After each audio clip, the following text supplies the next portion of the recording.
Depuis 2003, le World Cosplay Summit réunit tous les ans des cosplayers du monde entier pendant une semaine dans la ville de Nagoya, au Japon. Outre un concours comprenant une prestation scénique devant des milliers de spectateurs au sein d'un mall futuriste, cette semaine est l'occasion d'échanges culturels entre les différents pays représentés, de découvertes du Japon et de rencontres avec des personnalités du monde politique et éditorial. En 2007, nous avions pu suivre le duo français Isabelle Jeudi et Damien Rath, qui dans leur costume du manga Alicino et avec une prestation en forme de clin d'œil à la culture otaku, avaient emporté le cœur du jury japonais et gagné le championnat.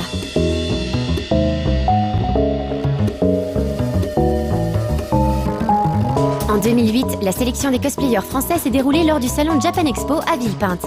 Cette année, c'est une équipe féminine, Laura Salviani et Cécile Auclair, avec leurs costumes issus du manga Clover de Clamp, qui a eu l'honneur de s'envoler pour le Japon et de participer à cette grande aventure.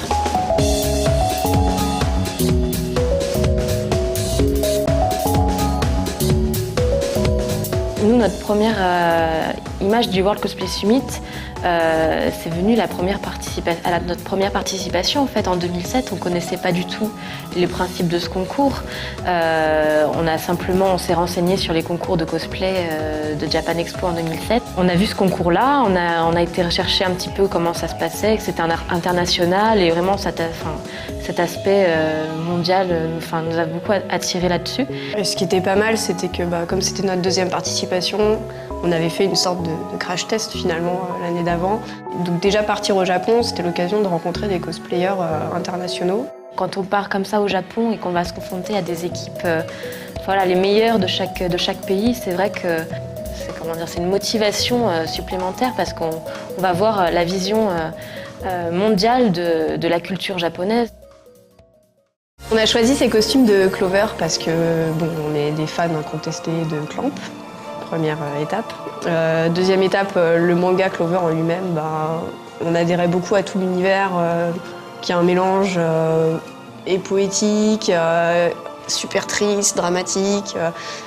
Et visuellement, c'était, on va dire, il y avait vraiment des beaux vêtements avec des détails un peu mécaniques. Et il y avait aussi le côté de défi. Parce qu'évidemment, les costumes textiles en eux-mêmes n'étaient pas très compliqués à réaliser, mais il y avait toute cette partie montage des ailes, autant pour moi, donc Sue, que pour Laura. Et ça, on a vu, on ne savait pas encore comment on allait faire, mais on avait envie d'essayer. En fait, le système pour que ça tienne sur ses ailes, c'est que ça ne devait pas descendre dans le dos. Donc on a mis une barre aussi qui était adaptée à la forme du dos. Et ensuite, on a mis une ceinture dans laquelle se glissait la barre par un système de façon. Et en fait, la ceinture ne pouvait pas descendre plus bas que mes hanches. Alors par rapport à l'image de référence, ce qui était bien, c'était que c'était des ailes mécaniques. Donc nous, ça nous a pas mal inspiré sur les matières. Sur l'illustration de base qu'on avait, la robe de Loa était un petit peu simple. Vraiment, moi je la trouvais très élégante mais à la fois simple. Et je trouvais que c'était intéressant de rajouter des détails qui évoquaient tout l'univers autour du manga. Donc l'univers un petit peu mécanique comme ça, à la fois angélique et un peu futuriste. Donc en fait on a utilisé une technique de sérigraphie. Donc c'est une sorte d'impression par pochoir mais de manière assez industrielle finalement, avec une encre blanche opaque qui ressort donc pas mal sur la soie brillante. Et puis on a brodé pas mal d'éléments de bricolage en fait qu'on a récupéré de droite et de gauche, qui fait un petit côté un peu authentique par rapport aux rondelles. Et en même temps, c'est des choses qui sont assez brillantes, qui sont esthétiques et qui finalement donnent un aspect précieux à la robe. Ouais, pour le côté futuriste, on a aussi mis un passepoil réfléchissant, donc qui ne voit pas sans flash, mais qui au moment d'une prise de vue, comme sur le costume dessous d'ailleurs, fait qu'il y a une sorte de bande lumineuse. Sur le micro, c'était un petit peu un travail de recherche.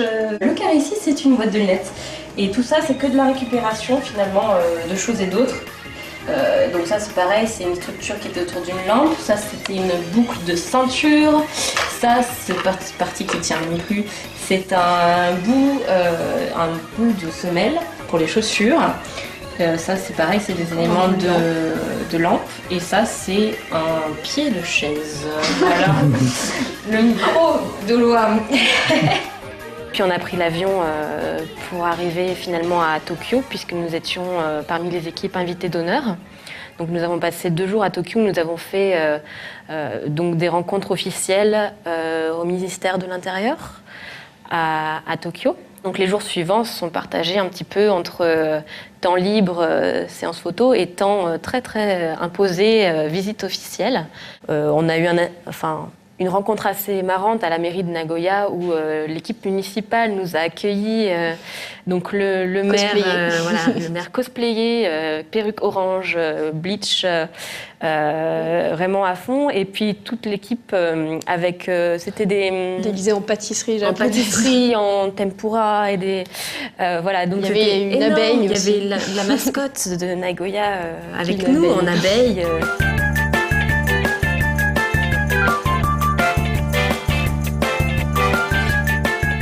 Le samedi arrive la parade de Nagoya, tant attendue par tant les cosplayers que finalement le public japonais, puisque c'est un gros événement là-bas qui consiste en clair à ce que tout le monde se cosplay et fasse une parade un peu comme Disneyland où à travers les photographes et les caméramans, les cosplayers se feraient un chemin en file quoi, et marchent. Et à 15h, on embarque dans un car climatisé, youpi, où il y a toutes les équipes, il me semble, dans un seul car. Donc heureusement, on avait tous plus ou moins prévu la légèreté du costume par rapport au transport et à la température extérieure. Alors, j'exagérerais, je pense, si je disais qu'il avoisinait les 50 degrés à l'ombre, mais c'était surtout la moiteur. Concrètement, c'est 40 degrés à l'ombre et 50% d'humidité. Voilà, donc on avait prévu la moiteur de l'atmosphère. On avait prévu un peu des costumes en conséquence plutôt légers. Mais bon, ça n'empêchait pas de ressentir quand même une atmosphère très lourde et vraiment. À 16 heures. On arrive donc dans un bus et on commence à voir des dizaines de cosplayers dans la rue qui nous font des coucous, agitent des drapeaux, etc. Et quand on est arrivé, vraiment, c'était sorti d'appareils photo, c'était les équipes. On était attendus, on avait un peu l'impression d'être un groupe de rock, quoi. C'était absolument génial de voir que finalement, le cosplay arrivait à réunir tant de monde. Et puis il y avait un événement comme ça qui se passait. Donc c'était près d'un temple, dans une sorte de galerie de magasins qui circule autour d'un temple, le temple d'Ozu, je pense, à Nagoya. Là, il y a une immense place où peuvent se réunir les gens et les gens assistent finalement à cette parade. Et donc on a défilé au sein de la galerie commerciale.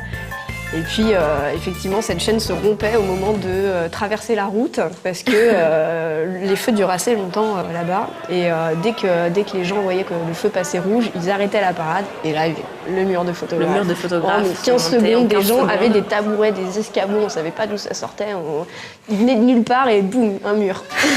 Ça s'était monté tout seul et c'était vraiment impressionnant.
Arrivé après notre pause photo sur les marches du temple, on descend derrière la petite scène qui était prévue.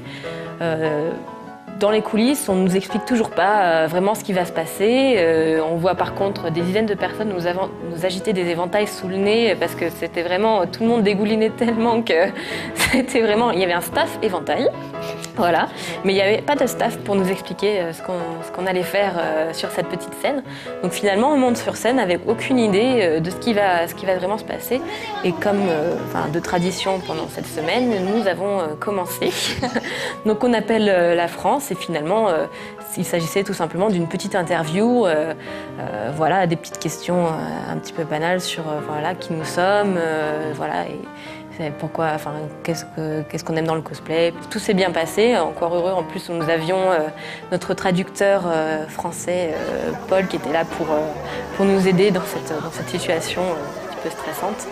Et donc voilà, finalement, tout s'est bien terminé. Et puis voilà, de là, on a pu voir la foule de photographes et de public qu'il y avait. Et ça avait quand même, voilà, ça nous a quand même pas mal réjouis de voir un tel public.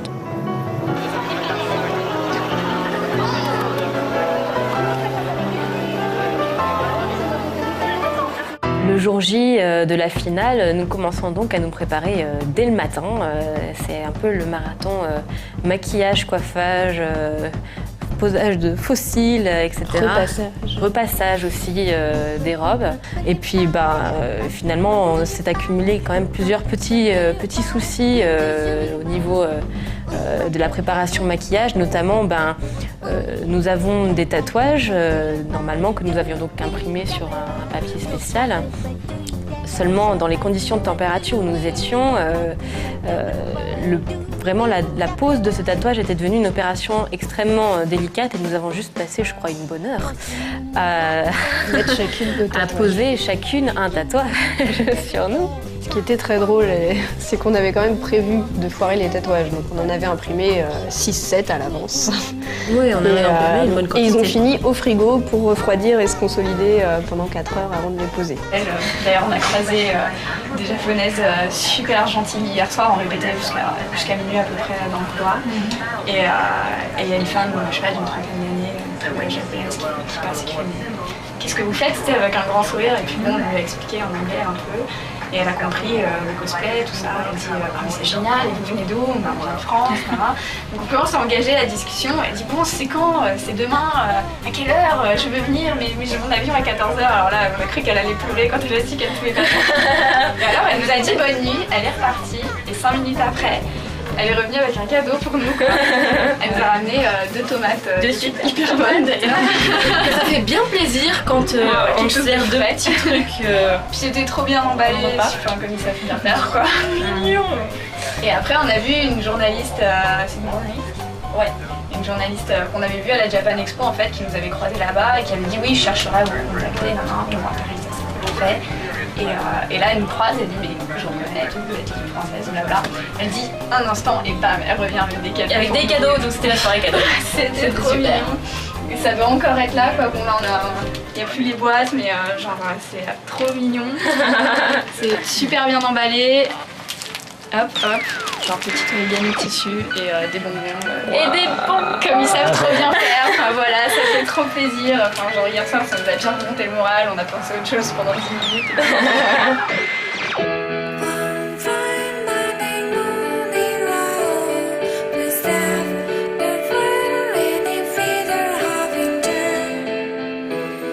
Donc on arrive à l'Oasis et là, ça va être parti, quoi, puisque comme nous passons en première, le temps vraiment de prendre nos marques est très très court. Donc nous avions tiré la place de première pour ouvrir ce spectacle. Or, il commence à 18h et à 18h au Japon, c'est tout juste le moment où le jour commence à tomber, donc on était en plein jour. C'est vrai qu'à Japan Expo, on avait profité pas mal du noir, d'effets d'éclairage superbes. Et là, malheureusement, c'était pas équitable pour toutes les équipes.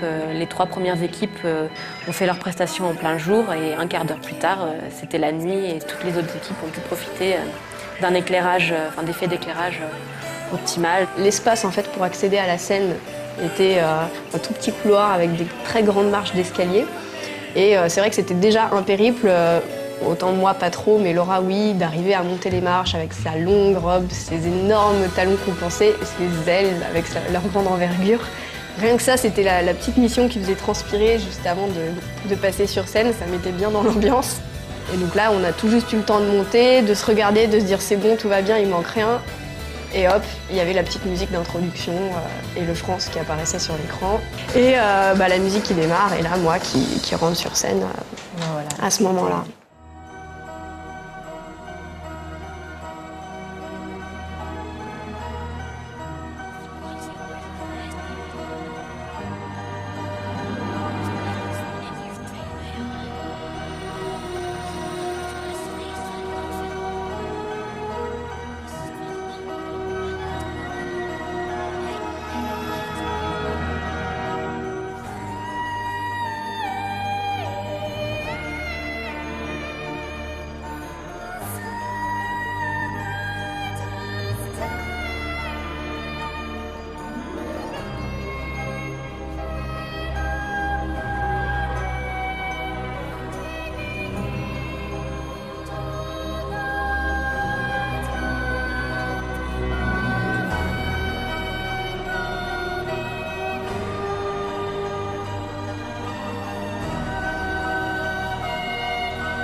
Quelques applaudissements timides qui démarrent, mais on a un petit peu plombé.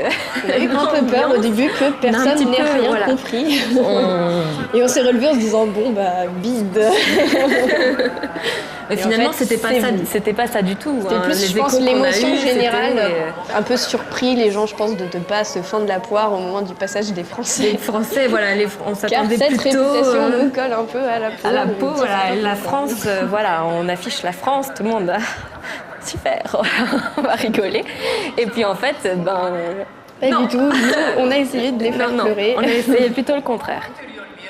Quand même très intense. Enfin, moi, je sais que je tremblais vraiment tout le long. Et puis, du fait que c'était en plein jour, il y avait aussi cette vision d'un tel public devant. Et il y a un peu l'impression d'un moment clé. Et puis, en plus, il y a un moment où, quand même, j'ai l'impression que tout le monde est un peu pendu à mes lèvres. Donc, j'avais un peu une tremblote, voilà.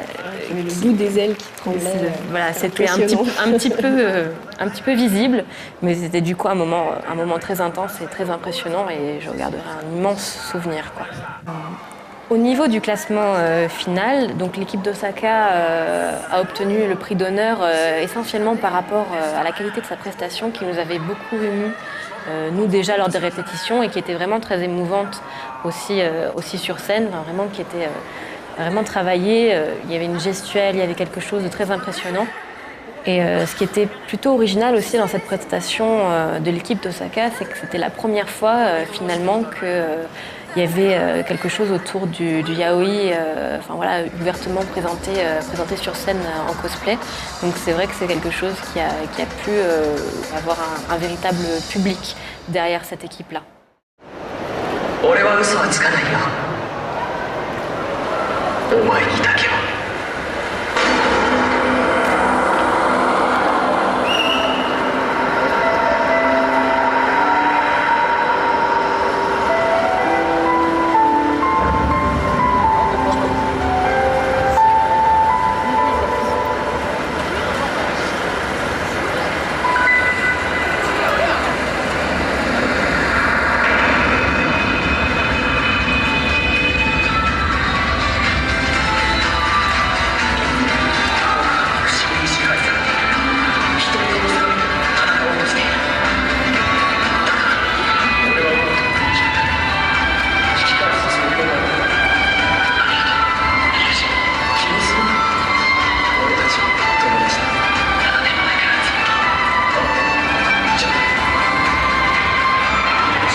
La deuxième place était pour l'équipe représentant la Chine.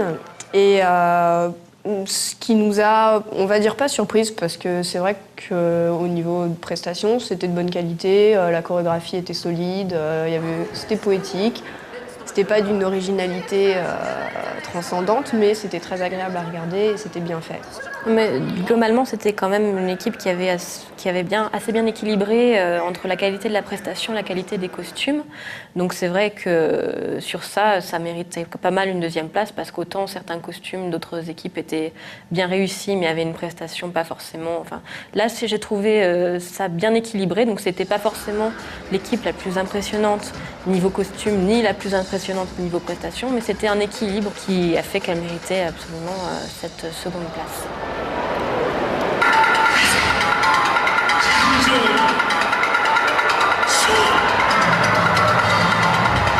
What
première place a été attribuée à l'équipe brésilienne, donc avec son mecha géant et sa fille peu habillée.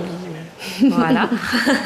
Les mechas sont très très appréciés là-bas. Et plus c'est grand, plus c'est articulé et plus ça peut faire de choses un peu étranges comme faire tomber des douilles de balles de son bras. Plus c'est attractif et je pense que mieux ça passe aussi à l'écran. Enfin, il y a beaucoup de raisons qui font que les mechas sont très appréciés. Donc on le savait, on les a vus, on s'est dit bon, ils ont carrément beaucoup de chance d'être au moins dans le trio de tête.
Moi, il y a quelque chose qui me tient beaucoup à cœur dans une prestation de Summit où on est une sorte de couple.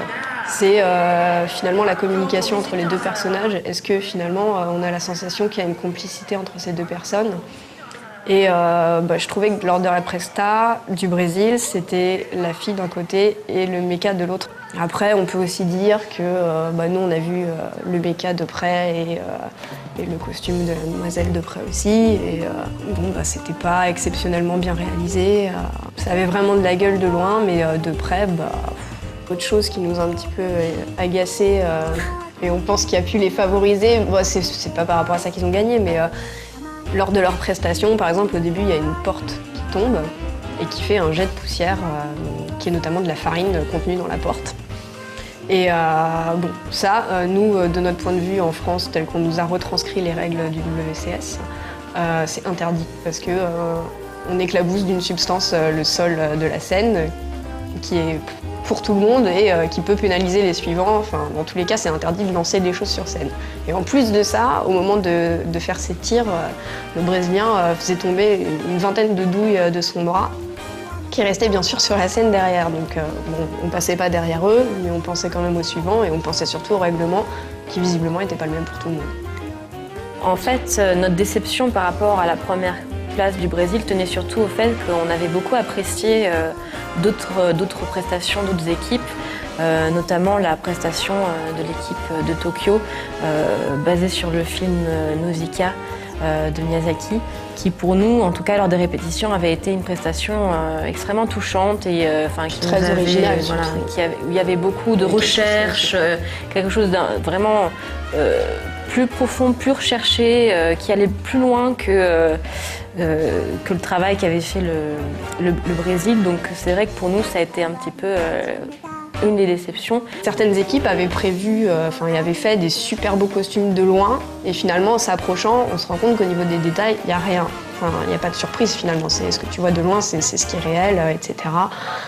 Au niveau de qualité des costumes, je trouvais ça quand même assez bien globalement. Ce qui était un petit peu dommage, c'était qu'il y avait eu par exemple un doublon entre l'équipe espagnole et l'équipe allemande qui ont toutes les deux travaillé autour du manga Utena.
Donc, ce qui était drôle sur la fin, lors de la remise des prix, c'est finalement comment chaque équipe a réagi par rapport à son prix. Je me souviens de la Chine, qui était heureuse, qui pleurait évidemment, mais de manière assez réservée. Il y a eu l'équipe du Brésil, évidemment, avec sa première place. C'était comme un soir de finale de Coupe du Monde de football. C'était les meilleurs. On a vu se lever une trentaine de personnes dans le public qui sous-entendraient qu'il y avait quand même des gens qui s'étaient déplacés. Des supporters. 30 supporters qui s'étaient déplacés du Brésil pour les voir, ce qui était le cas d'aucune des autres équipes. Peut-être un peu d'Italiens, mais j'ai pas vu plus que ça. Et nous, ce qui nous a particulièrement émus, c'est de voir l'équipe de Osaka qui a pleuré, mais presque crié aux larmes. On sentait qu'il y avait une réelle émotion, un réel investissement personnel derrière de ces deux filles. Nous, ça nous a scotché. J'avais presque envie de pleurer avec elles. On voyait que ça représentait quelque chose d'énorme, qui n'était pas une Coupe du Monde. C'était quelque chose de sentimental presque. Et ça on s'en souvient. Je me souviens du moment où on faisait les photos. En fait, dans ma tête, je pensais, mais c'est pas encore fini, parce que j'avais mes ailes qui me torturaient le dos. Je savais que le reste c'était pareil, et on n'avait qu'une hâte, c'est d'aller au moins tout enlever. Après, oui, les photos sans costume si vous voulez, mais là, c'était tellement dur. Physiquement, on avait tout donné. C'était le relâchement général et on ressentait toutes les douleurs finalement qu'on avait essayé d'ignorer jusque-là. Une fois tout ça passé, on est super contente d'avoir participé à cette aventure. Je pense que là, il n'y a pas à dire, quoi. C'était vraiment une expérience extraordinaire. On a rencontré des gens du monde entier et puis pour nous, ça s'est vraiment incroyablement bien passé. On a vraiment eu des fortes affinités avec beaucoup d'autres équipes, beaucoup de membres du staff également. Pour nous, ça a été vraiment une semaine riche en émotions. Plus ou moins stressantes, bonnes ou mauvaises, mais qui en tout cas nous ont marqué positivement. Vraiment, ça nous reste un souvenir excellent et quand on reparle de ces petits moments de stress ou de déception, ça fait partie en fait de cette expérience et ce qu'on en tire est extrêmement positif et voilà, dans une semaine comme ça, ces montées d'adrénaline font aussi partie du plaisir du spectacle. Je pense que si tout se passait merveilleusement bien, on n'en tirerait peut-être même pas le même plaisir et voilà, pour nous c'est vraiment une expérience très riche, tant pour nous et aussi par rapport aux rencontres qu'on a faites. Ce qui est bien, c'est que on est parti en se disant cette expérience, c'est possible que ça soit la première et la dernière. Donc on l'a vécu à fond pendant toute la semaine consacrée au WCS. Et c'est vrai que ayant tout fait à fond, on n'a pas de regrets. On s'est dit qu'on a donné notre maximum 100% du temps, qu'on a essayé de voir le maximum de choses, de parler le plus possible avec tous ces gens que peut-être on n'allait jamais revoir. Et ça, c'est des souvenirs qui ne quitteront jamais. Et puis pour ceux qui participent cette année ou qui comptent participer ou qui hésitent à participer, qu'est-ce qu'on peut donner comme conseil? Choisissez bien vos costumes en fonction du climat sur place. Il fait chaud, chaud, chaud. Choisissez des choses transportables parce que n'oubliez pas que dans une soupe d'avion, on met pas 3 Gundam. Voilà, donc faites attention à ces petites choses. Et puis le conseil général, c'est donnez-vous à fond, cherchez pas à faire comme tout le monde. Mettez-y votre personnalité et votre cœur et puis ça fera quelque chose de bien, en tout cas pour vous personnellement. À partager.